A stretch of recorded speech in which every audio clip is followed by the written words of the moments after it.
안녕하십니까. 북헌터 채널의 진행을 맡은 책골라저입니다. 이번 27회차에는 헌팅리스트 15번의 세계 문학 참조책과 관련해서 세계 저명 작가들에 대해 기술한 책들을 안내해 드리겠습니다. 오래전부터 굉장히 유명하다는 세계 문학 작품을 보면서 어떤 때는 나름 재미있게 읽었다는 느낌이 들 때도 있었고, 어떤 작품은 몇 번을 읽으려고 시도해봐도 이해가 되질 않아서 흥미를 잃게 되는 경우도 있었습니다. 문학 작품이 보는 사람들 입장에 따라 다양한 해석을 갖게 하고, 문학 전문가들의 입장과 다소 차이가 있더라도 나름의 이해와 주관적인 판단을 갖게 하는 것이 중요하다는 것은 말할 나위가 없습니다마는, 배경 지식이 너무 없어서 접근 자체가 어려울 경우에는 참고할 만한 다른 정보가 필요할 때도 있는 것 같습니다. 제 경우는 작품을 읽다가 크게 공감이 가는 대목이 있으면 그때 느꼈던 감동을 다시 기억해 내려고 노트를 해놓곤 했는데, 저 스스로 작품이 알려주는 중요한 시사점들을 많이 놓치고 있다는 느낌을 받았던 적도 있습니다. 작가도 사람이고 자신의 체험 속에서 상상력을 더해 작품을 쓰는 것이라면, 작가의 중요한 이력을 어느 정도 알고 작품을 대하면 감상에 상당히 도움이 될 거라는 생각으로 이번 회차에는 세계적인 작가들의 이력에 대해 기술한 책들을 안내 드리도록 하겠습니다.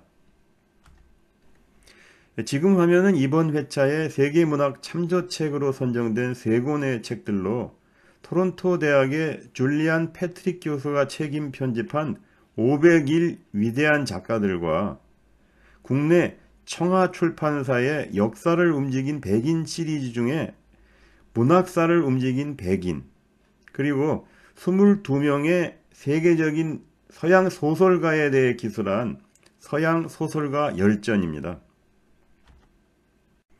첫 번째 추천 서적인 500일 위대한 작가들은 연대순으로 세계적인 유명 작가들 501명에 대한 양력하고 저서들을 43명의 전문가들이 공동 집필한 650페이지 분량의 책입니다.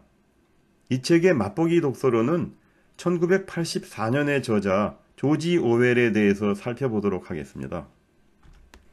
보시는 화면은 조지 오웰에 대해 기술한 내용으로 움푹 들어간 눈으로 전방을 응시하고 있는 조지 오웰과 그의 대표 소설 1984년의 초고 사진을 보여주고 있습니다.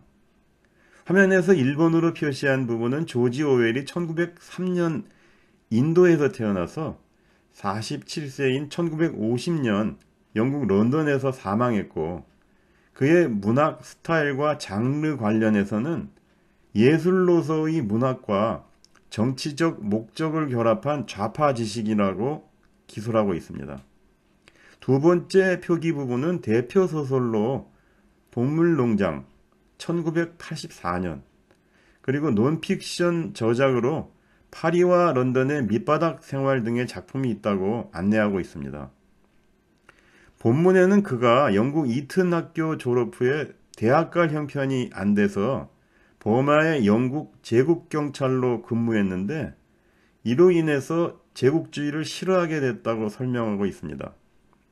이후 오웰은 빈민가에 살면서 파리의 호텔 주방에서 형편없는 보수로 일하거나 런던에서 실직 상태로 매춘부들과 지낸 경험을 저술했는데, 그 논픽션 저작이 파리와 런던의 밑바닥 생활이며 이 시기에 사망 원인이 된 결핵을 얻게 됐다고 기술하고 있습니다.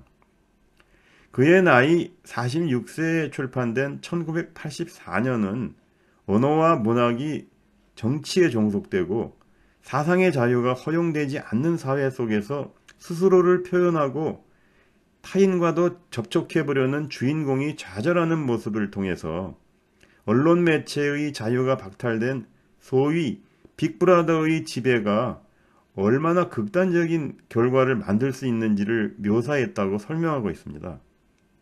참고로 반체제 사회주의 입장이었던 조지 오웰은 좌파와 우파 양진영에서 정치적으로 이용당했는데 죽기 1년 전에 스탈린주의에 동조하는 사람들의 명단을 정보기관에 제공했다는 폭로 기사도 있었다고 기술하고 있습니다. 두 번째 추천 서적인 문학사를 움직인 백인은 국내에서 인문교양 분야 번역가로 활동 중인 이한희 저자가 엮은 책으로 우리나라에 많이 알려진 세계 문학가 100명에 대한 일대기를 소개하는 650페이지 분량의 책입니다. 이 책의 맛보기 독서로는 어린 왕자를 쓴 프랑스의 유명 작가 생텍쥐페리에 대해서 살펴보도록 하겠습니다. 보시는 화면은 생텍쥐페리에 대해 기술한 내용으로, 생텍쥐페리는 1900년도에 태어나서 45세가 되던 1944년에 정찰 비행을 떠나 실종됐는데, 수십 년이 지난 2000년도에 프랑스 마르세유 근해에서 그가 타고 있었던 항공기 잔해가 발견되면서 사망을 확인했다고 기술하고 있고, 그가 직접 그린 어린 왕자의 사파랑 1997년 발행한 프랑스 지폐에 있는 생텍쥐페리 초상을 보여주고 있습니다. 5남매 중 셋째였던 생텍쥐페리는 4살 때 괴한의 습격으로 아버지를 잃고 어려서부터 음악가이면서 화가였던 어머니랑 깊은 유대를 맺고 살았는데 15살 때 남동생의 죽음으로 상처를 입으면서 죽음의 의미에 대해 많은 것을 고민했고, 이때의 상념들이 전투조종사라는 작품을 통해 나타나고 있다고 설명하고 있습니다. 20살 때 파리 예술대학에 입학한 생텍쥐페리는 학업 중에 공군으로 입대해서 전투기 연대에서 조종사로 근무하다 비행사고로 제대하게 되는데, 그 후에 우편 비행사로 일하다가 아르헨티나 항공사의 항로 개발 책임자로 일을 했다고 설명하고 있습니다.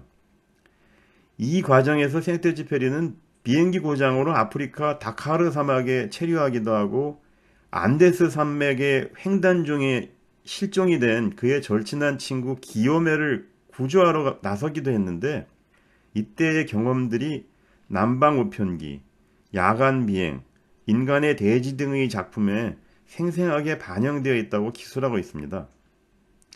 두 번째 화면에는 그의 나이 32살에 결혼했고 작품을 집필하면서 비행일도 계속했는데, 베트남으로 가던 중 리비아 사막에 추락해서 5일 만에 구조되는 일도 있었고, 39살이던 1938년에는 푸에고섬 항로 시험 비행을 하던 중에 과테말라에 불시착하면서 중상을 입기도 했다고 설명하고 있습니다. 이듬해인 1939년 초에 인간의 대지라는 작품을 출간해서 베스트셀러가 됐고, 그랑프리 상을 받는 기쁨도 있었지만 2차 세계대전이 일어나면서 같은 해 9월 입대해서 정찰 비행대 소속으로 활동했는데, 가장 친한 동료인 기요메를 포함한 동료 전원이 전쟁에서 죽는 비극을 겪었다고 기술하고 있습니다. 전쟁 복무 경험을 토대로 전투 비행사를 집필해서 출간했고, 1943년 그의 고뇌와 형이상학적인 관념들이 집결된 작품으로 어린 왕자를 출간했는데 세계적인 베스트셀러가 됐다고 설명하고 있습니다. 그는 독일과의 전쟁이 한창인 1943년 연합군 진영에 합류해서 활동했는데, 이듬해인 1944년 7월 마지막 정찰 비행을 떠나 실종됐고, 당시 그의 실종을 아쉬워했던 사람들은 지상으로 내려온 어린 왕자가 자신의 별로 돌아갔다는 말을 남기기도 했다고 기술하고 있습니다. 세 번째 추천 서적은 세계적으로 저명한 서양 소설가 22명의 전기를 연대별로 엮은 400페이지 분량의 책으로 구어체 표현을 직접 인용하는 등 소설가별로 아주 짧은 단편을 읽는 기분이었습니다. 이 책의 맛보기 독서로는 프랑스 유명 소설가 플로베르에 대해서 살펴보도록 하겠습니다. 보시는 화면은 플로베르에 대해 기술한 내용인데 첫 번째 화면에는 멋진 코스염의 플로베르 사진과 보바리 부인 등 주요 작품들을 보여주고 있습니다. 외과 의사 아들로 태어난 플로베르는 10대가 되기도 전에 희곡을 써서 가족 식탁 위에서 여동생과 공연을 하곤 했는데 18세에 이르러서 의사나 변호사 되기를 원해왔던 아버지에게 난 오직 작가가 될 겁니다 라는 결심을 밝히고 문학의 길로 접어들었다고 기술하고 있습니다. 그에게 가장 영향을 많이 준 작품은 돈키호테로 인간의 문제는 그들이 악당이어서가 아니라 바보라서이다 라는 생각에 젖어 있던 플로베르는 인생의 다소 우울한 면을 다룬 희곡과 소설을 많이 썼는데 문학과 삶의 적절한 균형감을 갖고 있었던 에르네 슈발리에 등 친한 친구 3명들 덕에 균형을 유지할 수 있었다고 설명하고 있습니다. 플로베르는 루이스 꼴레란 미모의 연인을 만나 연인 관계까지 발전했지만 결혼에 이르지는 못했는데 남편을 먼저 보내고 아들에게 병적으로 집착하고 있는 어머니 반대도 있었지만 본인도 결혼은 싫어했다고 기술하고 있습니다.